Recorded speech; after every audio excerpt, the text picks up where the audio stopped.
प्यारे साथियों, जैसा कि आप लोगों का क्लास 9 से दिसंबर मंथ का मासिक परीक्षा 2024 में होने जा रहा है, तो यह वीडियो जो है ना आपके लिए काफ़ी इंपॉर्टेंट होने वाला है। क्योंकि प्यारे बच्चों, आज के इस वीडियो में हम लोग क्लास 9 के लिए जो दिसंबर मंथ में एग्जाम होगा उसके लिए साइंस यानी कि विज्ञान का क्वेश्चन पेपर लेकर के आ चुके हैं बच्चों।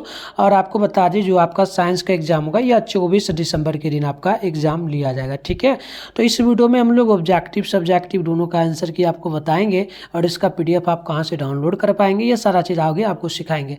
तो चैनल पे अगर पहली बार आप लोग आए हैं तो चैनल को भी सब्सक्राइब करके नोटिफिकेशन कॉल पे प्रेस कर लीजिए, ताकि नेक्स्ट वीडियो हम लोग डालेंगे सोशल साइंस का, उसके अलावा मैथ का, इंग्लिश का, सारे सब्जेक्ट का वीडियो आपको मिल पाएगा। ठीक है बच्चों, तो चलिए आगे बढ़ते हैं। विषय कोड आपका 112 रहेगा, टाइम 1.5 घंटा का मिलेगा, टोटल 50 नंबर का एग्जाम होगा बच्चों। बिना देरी करते तो आगे बढ़ेंगे। तो देखना, खंडवा में 30 क्वेश्चनों का ऑब्जेक्टिव में 25 क्वेश्चन का आपको जवाब देना है। तो पहला क्वेश्चन आप लोग देखेंगे, एक न्यूटन मीटर कितने के बराबर होता है बच्चों? तो ये 1 जूल के बराबर होता है।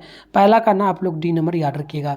2 नंबर है स्पंदित जो ना संपीड़ित कमानी में संचित ऊर्जा क्या होती है? तो ये होती है स्थितिज ऊर्जा। दूसरा का सी नंबर आप लोग याद रखिएगा। बात करते हैं 3 नंबर का।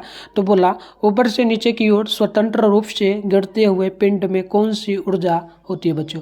तो इसमें होती है एक तो गतिज ऊर्जा, दूसरी होती है स्थितिज ऊर्जा। तो ऑप्शन नंबर हम लोग बात करेंगे तो सी यहाँ पर जो है ना बच्चों, बिल्कुल ही आपका सी जो है बिल्कुल ही आपका करेक्ट होगा। चलिए, तो सी यहाँ पर नोट कर लीजिएगा।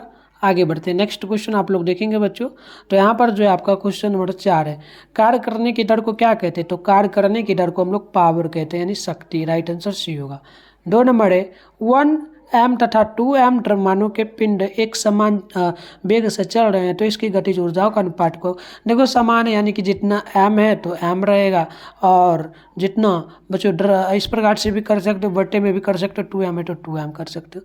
देखो 1m के गुना में कुछ नहीं होगा तो 1 होगा बच्चों, तो निकल जाएगा 1 बट्टे में 2, m के गुना में 2 तो 2 निकल जाएगा। इसका अनुपात में आप इस प्रकार से लिख सकते हो 1:2। तो ये आपका ऑप्शन नंबर यहाँ पर ए में दिया गया, तो ए नंबर बिल्कुल ही आपका करेक्ट। तो चलिए आगे हम लोग बात करते हैं क्वेश्चन नंबर 6 का। 5 हो गया, 6 की बात करेंगे बच्चों। तो यहाँ पर आपसे बोला गया शक्ति का ऐसा मात्रक क्या होता है ना? तो शक्ति का ऐसा मात्रक जो होता है ना बच्चों, आप लोग याद रखिएगा, है ना, क्या होगा 6 नंबर का? तो बिल्कुल ये हो जाता है आपका, याद रखिएगा, शक्ति का ऐसा मात्रक वाट होता है। ठीक है, ऑप्शन नंबर यहाँ पर जो है सी नंबर बिल्कुल आपका करेक्ट होगा। अब बात करते हैं नेक्स्ट क्वेश्चन का। तो अगला क्वेश्चन यहाँ पर आपसे बोला गया है 7 नंबर,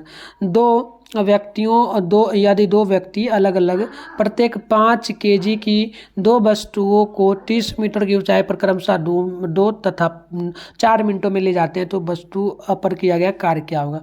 तो बिल्कुल ये हो जाएगा, दूसरे व्यक्ति द्वारा अधिक कार्य, पहले व्यक्ति द्वारा अधिक कार्य, दोनों द्वारा समान कार्य, दोनों द्वारा 2 तथा 4 मिनटों में, तो दोनों द्वारा समान कार्य नहीं होगा, दोनों द्वारा जो है ना ये जगह दोनों व्यक्ति द्वारा अधिक, तो ऑप्शन बी होगा बच्चों।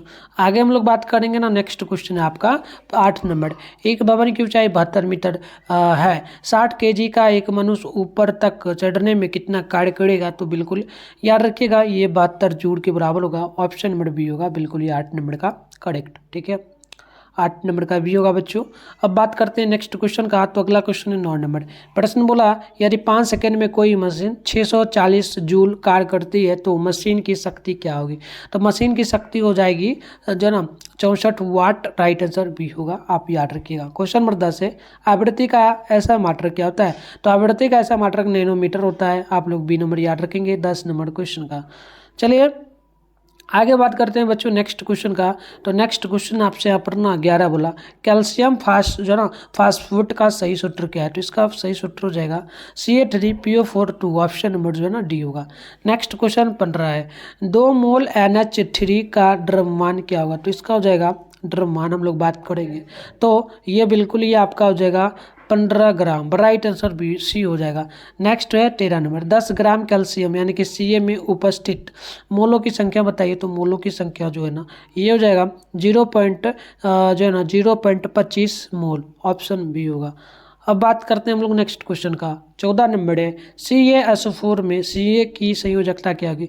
तो CA की संयोजकता की बात करेंगे ना बच्चों, तो बिल्कुल यहाँ पर आपका CA का, तो CA में कुछ नहीं है तो 1 होगा। 14 है ना, 14 है तो ये 0 होगा। 1 सेकेंड बच्चों, 14 है तो 14 की बात करेंगे ना तो इसमें आपका 2 होगा, ठीक है, इसमें कुछ नहीं लगा है, 1 होगा, डायरेक्ट ऑप्शन ही होगा, क्योंकि CA है, CA के गुना में क्या होगा, 1 ही ना होगा। चलो आगे बात करते हैं 15 का। तो क्या बोला, 4.9 ग्राम सल्फ्यूरिक अम्ल में कितने मोल होंगे, तो इसमें लगभग 0.5 मोल होगा, राइट होगा सी नंबर। नेक्स्ट क्वेश्चन है आपका 16 नंबर, आयरन का लैटिन नाम क्या। तो आयरन का लैटिन नाम बात करेंगे ना तो ये आपका हो जाएगा फेरम, राइट आंसर सी होगा, ठीक है। 16 नंबर का याद रखना आप लोग, है ना। 16 का क्या होगा बच्चों, 16 का सी होगा ना। चलो आगे बात करते हैं 17 का, CO का मोलर द्रव्यमान क्या होगा, तो इसका 22 ग्राम मोल होगा, राइट आंसर ऑप्शन बी होगा। आगे बढ़ते हैं, अगले क्वेश्चन का आंसर बताने से पहले आपको हम इसका आणविक द्रव्यमान 120 वाले यौगिक का सरल सूत्र CH2O है, यौगिक का अनुसूत्र क्या होगा, तो बिल्कुल आप याद रखिएगा 18 नंबर का जो है ऑप्शन आपका यहाँ पर हो जाएगा सी नंबर, यानी कि आप नोट कर लीजिएगा C2H4O2, ठीक है, ऑप्शन सी होगा। आगे बढ़ते हैं, ये नहीं होगा बच्चों, आपका ऑप्शन नंबर जो है ना C4H8O4 होगा, ऑप्शन ही होगा।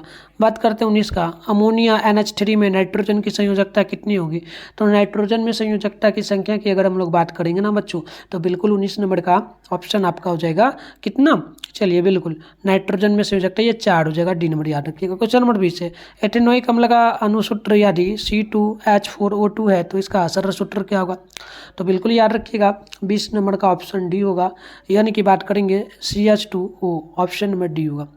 अब बात करते हैं क्वेश्चन नंबर 21 का। क्वेश्चन आपसे क्या बोला, प्रश्न आपसे बोला गेहूं किस प्रकार का फसल है, तो गेहूं जो है प्यार बच्चों याद रखना 21 है ना, तो गेहूं जो हो जाएगा ना ये हो जाएगा आपका ये ग्रीष्मकालीन फसल हो जाएगा, ऑप्शन नंबर बी होगा। नेक्स्ट क्वेश्चन 22 है, 2D 4D किसका सामान्य सूत्र है, तो ये बिल्कुल जो ना खर पतवार नाशी का, राइट आंसर बी होगा। बात करते हैं हम लोग नेक्स्ट क्वेश्चन का, ठीक है। तो चलिए 24 है कि निम्न में से कौन सी प्रजाति स्वदेशी गाय की है, तो ये आपका हो जाएगा कौन सा, गील होगा क्या, चलिए 23 है ना बच्चों, बिल्कुल ये आपका गिलस्टीन जो ना फ्रीजियन का हो जाएगा, ऑप्शन बी होगा। नेक्स्ट है 24 नंबर, निम्न में कौन बढ़िया बनाए गए नर है, तो बढ़िया बनाए गए नर की बात करेंगे ना तो सांड बुल होता है, गाय बैल, तो 24 है बच्चों, है ना, तो ये आपका हो जाएगा सांड बुल जो होता है ना यही होता है, बी नंबर याद रखिएगा। बात करते हैं 25 नंबर का, प्रश्न है कि निम्न में से कौन हमारे देश में पाए जाने वाली भैंस की एक प्रजाति नस्ल है, तो याद रखिएगा 25 है ना, ये आपका हो जाएगा जफारवाडी, ऑप्शन डी होगा। बात करते हैं 26 का, खली या तेल केक या तथा गुड़ पशुधन के आहार के कौन से भाग है, तो 26 का बी नंबर होगा बच्चों, याद रखना ये आपका हरा चारा होगा, ऑप्शन नंबर बी होगा, ठीक है। अब बात करते हैं हम लोग क्वेश्चन नंबर 27 का। तो 27 नंबर क्या बोला, निम्नलिखित में कौन हरित गृत गैस नहीं है, तो ये आपका O2 हो जाएगा, ठीक है, O2 गैस नहीं होगा। 27 है ना, तो यही नहीं होगा, ठीक है, याद रखिएगा सी नंबर होगा करेक्ट। आगे बढ़ते हैं, नेक्स्ट क्वेश्चन आपका कि वायु में लैंड प्रदूषण के लिए निम्न में जिम्मेदार कौन होता है, तो याद रखिएगा 28 का ऑप्शन सी हो जाएगा, शीशा रहित पेट्रोल, ऑप्शन नंबर सी होगा। बात करते हैं 29 का, वायु प्रदूषक के रूप में निम्नलिखित में से कौन वाहन द्वारा उत्सर्जित नहीं होते हैं ना, तो 29 का सी होगा, यानी कि फ्लाई एंस, ऑप्शन नंबर जो ना क्या नहीं होगा उत्सर्जित, प्रदूषक निम्नलिखित में से वाहन द्वारा उत्सर्जित नहीं होता, हाइड्रोकार्बन तो फ्लाई एंस ये नहीं होता, ऑप्शन सी होगा। चलिए अब बात करते हैं 30 नंबर का, निम्नलिखित गैसों में कौन अम्ल वर्षा के लिए उत्तरदायी है, तो अम्ल वर्षा के लिए उत्तरदायी की अगर हम लोग बात करेंगे तो ये आपका SO2 हो जाएगा, ठीक है, ऑप्शन ए होगा। तो इस प्रकार से प्यार बच्चों हमने टोटल क्वेश्चन 10 क्वेश्चन है, 5 क्वेश्चन का ही जवाब देना, एक क्वेश्चन 2 मार्क्स बोला है ना, 10 नंबर आपको मिलेगा। तो यहाँ पर आप लोग देखना, पहला क्वेश्चन जो आपसे पूछा गया है, ये पहला प्रश्न आपसे बोला जा रहा है कि बल की परिभाषा दे, इसका ऐसा मात्रक लिख क्या है, ठीक है। अगली क्वेश्चन बोला 2 नंबर की संवेग की परिभाषा दे, इसका ऐसा मात्रक क्या है। 3 नंबर क्वेश्चन है न्यूटन की गति के तृतीय नियम को लिखे, ठीक है। चलिए आगे बढ़ते हैं, नेक्स्ट क्वेश्चन यहाँ पर जो है ना 4 नंबर आपसे बोला जा रहा है, ठीक है, ध्यानपूर्वक देखिएगा। अगला क्वेश्चन जो बोला गया ये आपसे बोला जा रहा है कि बताइए दूरी जो ना दूरी खींचने पर उस पर रखा, ठीक है, उस पर रखा व्यक्ति पलट जाता है, दड़ी लिखा गया, ठीक है, दड़ी अगर खींचा जाता है तो उस पर जो व्यक्ति बैठा हुआ रहता है वो पलट जाता है, क्यों पलटता है। नेक्स्ट क्वेश्चन है कि तत्व और यौगिक में कोई 2 अंतर स्पष्ट करना है, और 6 नंबर है और जो ना असंतृप्त विलयन क्या है। अगली क्वेश्चन की ओर बढ़ेंगे तो यहाँ पर जो ना 7 नंबर आपसे बोला गया कोलाइडी विलियन क्या है, और 8 नंबर है उत्तक क्या है। नेक्स्ट क्वेश्चन 9 नंबर बोला जो ना लसिका क्या है, और अगला क्वेश्चन 10 नंबर की टेंडन और फिलामेंट जो ना फिलामेंट लिखा गया है, लिंगामेंट में अंतर लिखना है। ठीक है, चलिए ये आपका शॉर्ट क्वेश्चन था, यानी 2 मार्क्स वाला था। बात करेंगे हम लोग लॉन्ग का। तो यहाँ पर दीर्घोत्तरीय में भी जो टोटल 5 क्वेश्चन है, 3 क्वेश्चन का जवाब देना है। एक क्वेश्चन जो है ना 5 नंबर वाला है, तो टोटल आपको यहाँ पर जो बच्चों 15 नंबर कंप्लीट आपको मिल जाएगा। तो चलिए क्वेश्चन को हम लोग फटाफट से यहाँ पर जो है ना देख लेते हैं क्या क्या क्वेश्चन आपसे यहाँ पर बोला जा रहा है ना। देखिए क्वेश्चन जो आपसे यहाँ पर बोला गया, पहला क्वेश्चन क्या बोला आपसे 11 नंबर में प्रश्न बोला, न्यूटन के द्वितीय गति नियम से द्रव्यमान, ठीक है, बल, द्रव्यमान और त्वरण का संबंध स्थापित करे। 12 नंबर बल की अवधारणा स्पष्ट करे। और 13 बोला प्राइमरी प्राइमरी आश्वचन का वर्णन करे। नेक्स्ट क्वेश्चन यहाँ पर बोला जो ना महाई में उपस्थित स्याही लिखा गया, ठीक है, स्याही में उपस्थित रंगों को कैसे पृथक किया जाता है। और अगला क्वेश्चन आपसे बोला गया जो ना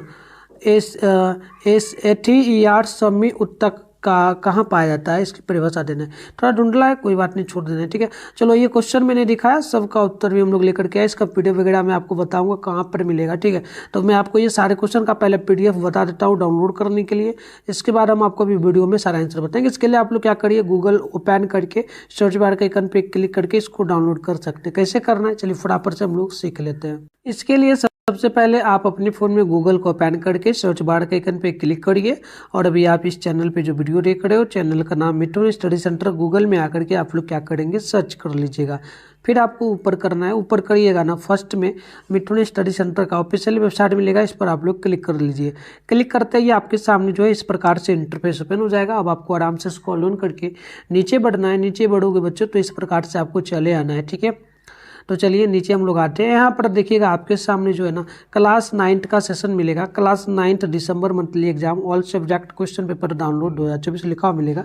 इस पर आप लोग क्लिक करेंगे तो इस प्रकार से इंटरफेस आपके सामने ओपन होगा। अब आपको आराम से स्क्रॉल डाउन करके नीचे बढ़ना है। यहाँ पर क्लास 9 का ऑल सब्जेक्ट का जो है ना ओरिजिनल पेपर का आंसर की मिल जाएगा बच्चों। ठीक है, और इसमें ऑब्जेक्टिव सब्जेक्टिव दोनों का आपको मिलेगा। तो चलिए बिना देर करते इस प्रकार से नीचे करके आइएगा। पहला काम आप लोगों को क्या करना है, अगर चैनल पे पहली बार विजिट किया तो व्हाट्सएप ग्रुप टेलीग्राम ग्रुप को आप लोग ज्वाइन पे क्लिक करके ज्वाइन करना और फिर नीचे बढ़ना। यहाँ पर ऑल सब्जेक्ट मिल जाएगा, Hindi, Sanskrit, science, social science, math. Science का कैसे करना मैं आपको वो भी सिखाता हूँ। पहले सारे पेपर यहाँ पर मिलेगा, आप देख सकते हो। मैथ का मिलेगा, इंग्लिश का, उर्दू का, नॉन हिंदी का, मैथिली का। फिलहाल हम लोग क्या करते हैं, साइंस का डाउनलोड कर लेते हैं। साइंस है इसके सामने डाउनलोड लिखा है, इस पर क्लिक करिएगा। इस प्रकार से इंटरफेस ओपन होगा। आराम से स्क्रॉल डाउन करके नीचे बढ़िएगा तो यहाँ पर आपको साइंस का जो ना प्रॉपर ऑब्जेक्टिव सब्जेक्टिव दोनों का आंसर मिल जाएगा। कैसे करना है, नीचे इस प्रकार से बढ़िएगा। यहाँ पर लिखा आपके सामने मिल जाएगा क्लास 9 साइंस ऑब्जेक्टिव आंसर की 2024। तो यहाँ पर ऑब्जेक्टिव का आंसर की दिया गया है, आप यहाँ पर देख सकते हो। यहाँ पर पहला क्वेश्चन का आंसर भी होगा, दूसरा का, इस प्रकार से सारे क्वेश्चन 300 क्वेश्चन का उत्तर दिया गया। आप यहाँ आके अच्छे से लिख पाओगे। ऑब्जेक्टिव का सब्जेक्टिव की बात करेंगे, थोड़ा सा ही नीचे बढ़ना है तो यहाँ पर आपको लिखा हुआ मिल जाएगा क्लास 9 साइंस सब्जेक्टिव आंसर की। इस प्रकार से यहाँ पर देखना सब्जेक्टिव आंसर की इस प्रकार से शॉर्ट क्वेश्चन का उत्तर पहले आपको मिलेगा बच्चों। शॉर्ट में आपको 5 क्वेश्चन का ही जवाब देना ना, तो 5 क्वेश्चन का उत्तर मिलेगा। लॉन्ग की बात करेंगे तो 3 क्वेश्चन का आपको जवाब देना, तो लॉन्ग में आपको 3 क्वेश्चन का उत्तर यहाँ पर मिल जाएगा। जो वीडियो में बता रहा हूँ सारा अपडेट में कर दूंगा, आके अच्छे से यहाँ से आप लोग डाउनलोड कर लेना। तो आइए बात करते हैं हम लोग पहला नंबर क्वेश्चन का उत्तर का। ठीक है बच्चों, तो पहला का उत्तर होगा बल की ऐसा मात्रक न्यूनतम है, इसे 1 किलोग्राम द्रव्यमान को 1 मीटर प्रति सेकंड स्क्वायर की दर से त्वरित करने के लिए आवश्यक बल के रूप में परिभाषित किया जाता है। दूसरा नंबर क्वेश्चन का उत्तर होगा केजी पर पावर मीटर ms पर जो ना पावर -1 संवेग का ऐसा मात्रक होता है केजी मीटर प्रति सेकंड पर पावर। संवेग के संदर्भ में न्यूटन का गति विषयक द्वितीय नियम बताता है कि कुल बाहरी बल उस समय से विभाजित जिस पर वह बल जो ना बदलता है तंत्र के संवेग में परिवर्तन के बराबर हो जाता है। चलिए इस प्रकार से हम लोग देखेंगे 3 नंबर का उत्तर। तो 3 का यहाँ पर जो आंसर होगा, इसका आंसर हो जाएगा न्यूटन की गति के तीसरे नियम के अनुसार प्रत्येक क्रिया के लिए बराबर और विपरीत प्रतिक्रिया होती है। यानी जब एक वस्तु दूसरी वस्तु पर बल लगाती है तो दूसरी वस्तु भी पहली वस्तु पर बराबर लेकिन विपरीत दिशा में बल लगाती है। न्यूटन के गति के तीसरे नियम को कभी कभी क्रिया प्रतिक्रिया नियम भी कहा जाता है। बात करते हैं हम लोग 4 नंबर का, तो देखिए 4 नंबर का जो आंसर होगा जो ना, दड़ी पर रखा व्यक्ति अपने शरीर का ऊपरी भाग जड़त्व के कारण विराम की अवस्था में बना रहता है, जबकि दड़ी खींचने से दड़ी के बीच घर्षण पैदा हो जाता है। इस कारण वह गति की विपरीत दिशा में झुक जाता है, अर्थात दड़ी खींचने पर उसका जो ना उसका खड़ा व्यक्ति उलट जाता है। देखिए 10 नंबर का यहाँ पर आंसर हो जाएगा प्रॉपर, मैं आपको अच्छे से बता रहा हूँ बच्चों। अब हम लोग 4 के बाद डायरेक्ट 10 नंबर का आंसर दिए। टेंडल और लिगामेंट में अंतर, तो लिखना है टेंडर और लिगामेंट में मुख्य अंतर है। ठीक है, यह है कि टेंडर एक हड्डी को मांसपेशी से जोड़ता है, जबकि लिगामेंट एक हड्डी को दूसरी हड्डी से जोड़ता है। दोनों ही मानव शरीर के जो ना मस्कुलोस्केलेटल सिस्टम में अपनी भूमिका निभाते हैं। तो ये आपका शॉर्ट क्वेश्चन का ना कंप्लीट आंसर हो गया। अब बात करते हैं हम लोग लॉन्ग का, तो लॉन्ग में देखेंगे तो सबसे पहले हम लोग देखेंगे 11 नंबर का उत्तर। 11 का उत्तर होगा न्यूटन के गति के दूसरे नियम के अनुसार किसी वस्तु का त्वरण 2 कारकों से प्रभावित होता है, वस्तु पर लगाया गया शुद्ध बल और वस्तु का द्रव्यमान, या किसी पिंड के शुद्ध बल के द्रव्यमान के व्युत्क्रमानुपाती होता है और इसका त्वरण उस बल के परिमाण के सीधे आनुपातिक होता है। यदि द्रव्यमान अधिक हो तो पिंड का त्वरण कम होता है। तो ये आपका हो गया 11 नंबर का आंसर। बात करते हैं हम लोग 12 नंबर का, तो यहाँ पर आप देखेंगे 12 का आंसर होगा बल एक ऐसी प्रभाव है जो किसी वस्तु के वेग को बदल सकता है, यानी गति को बढ़ा सकता है, जिसका अर्थ है कि गति या दिशा में परिवर्तन जब तक अन्य बलों द्वारा इसका प्रतिकार न किया जाए। बल की अवधारणा धक्का देने या खींचने की रोजमर्रा की धारणा को गणितीय रूप में सटीक बनाती है। तो इस प्रकार से हमने देख लिया 12 नंबर का। बात करते हैं 13 नंबर का आंसर, तो 13 का आंसर होगा अरबों द्वारा आक्रमण का